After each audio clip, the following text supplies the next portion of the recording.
A comparação da Marvel com a DC é sempre um pouco inevitável, né? Porque se você olha nos comentários na internet, de qualquer post, a galera tá sempre comparando alguma coisa. Mas eu vi um vídeo essa semana do canal do PH Santos que eu achei muito interessante, ele falar sobre o desgaste da imagem da atriz Jennifer Lawrence. O que me levou a pensar no desgaste que a DC tem trazido para os seus personagens. Lá no vídeo do PH ele fala que a própria Hollywood desgasta a imagem da própria Hollywood ao seu bel prazer, ao que serve para ela. Ela coloca um ator ou uma atriz no topo quando é necessário e esse colocar no topo acaba fazendo desgastar a imagem dessa atriz ou desse ator. Foi aonde eu pensei que a DC tá fazendo quase a mesma coisa com seus personagens. Antes da gente falar disso, dá o like nesse vídeo, se inscreve no canal, ativa o sininho para as notificações, acompanha a gente aí e depois comenta aqui embaixo o que você achou sobre tudo isso que eu falei e o que você pensa também.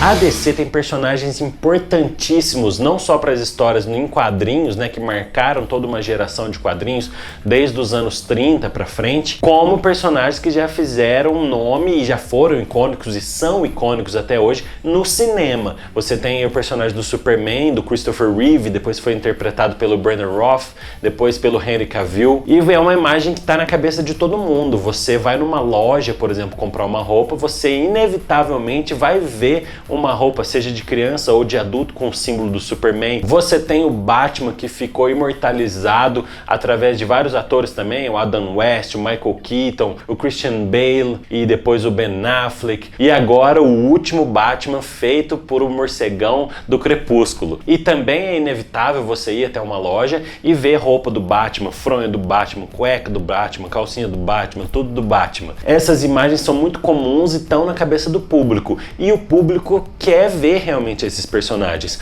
Só que o que acontece é que esses personagens estão um pouco desgastados e o grande público já está um pouco cansado desses personagens e a DC já não sabe muito bem o que fazer com eles.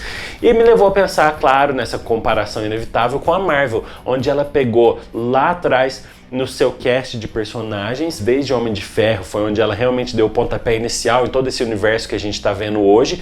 Ela pegou personagens que eram um pouco lado B, não eram personagens tão fortes quanto o Superman ou quanto o Batman. Se você pegar, por exemplo, o Homem de Ferro, você não vai conseguir comparar ele com a grandiosidade de reconhecimento como um Batman ou um Superman, pelo menos naquela época. Hoje esse personagem já está muito mais na cabeça e quando você vai nas lojas acontece a mesma coisa. Você sempre vai ver roupas do Homem de Ferro e tudo mais desses outros heróis. Mas se você pegar esses personagens, nunca foram tão expressivos quanto um Batman e um Superman. E o que a Marvel fez foi pegar exatamente esses heróis e trazer eles à tona no seu universo de cinema. Você que não é fã de quadrinho, você que não acompanha quadrinhos, você já tinha ouvido falar, por exemplo, em Guardiões da Galáxia? Ou até mesmo você que já lia os quadrinhos, você provavelmente pensou que o Guardiões da Galáxia não ia dar certo numa adaptação aos cinemas. Mas deu. Quem que conhecia o Thanos, aquele pessoal que não é de quadrinho, mais uma vez falando, quem conhecia esse personagem? E é um dos vilões mais icônicos no cinema nos dias de hoje.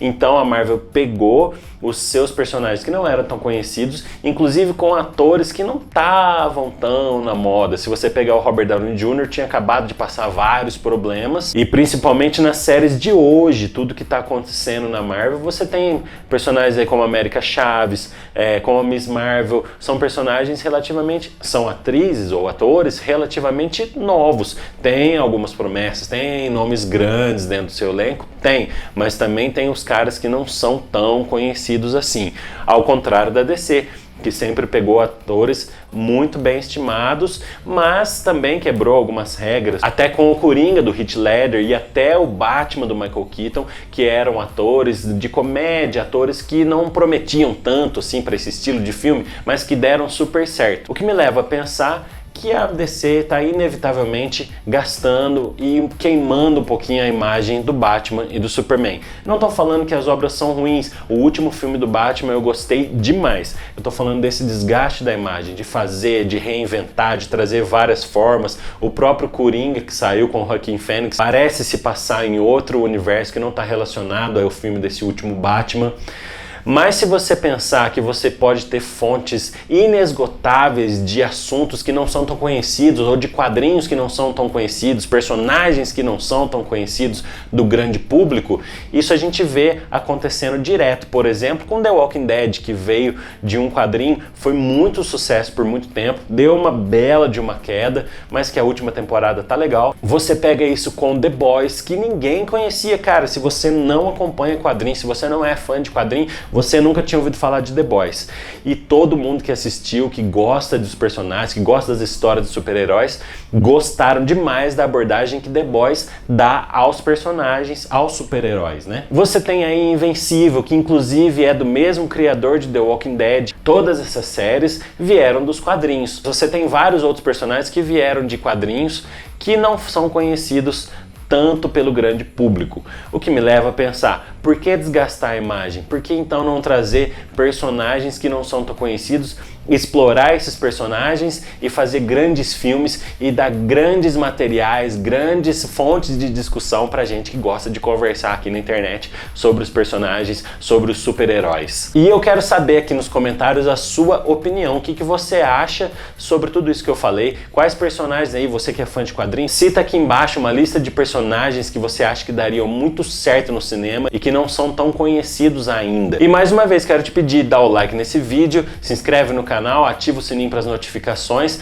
comenta aqui embaixo o que você quiser comentar, fala alguma coisa que você achou sobre esse vídeo aqui e a gente se vê no próximo vídeo da próxima semana. Valeu, galera, até lá!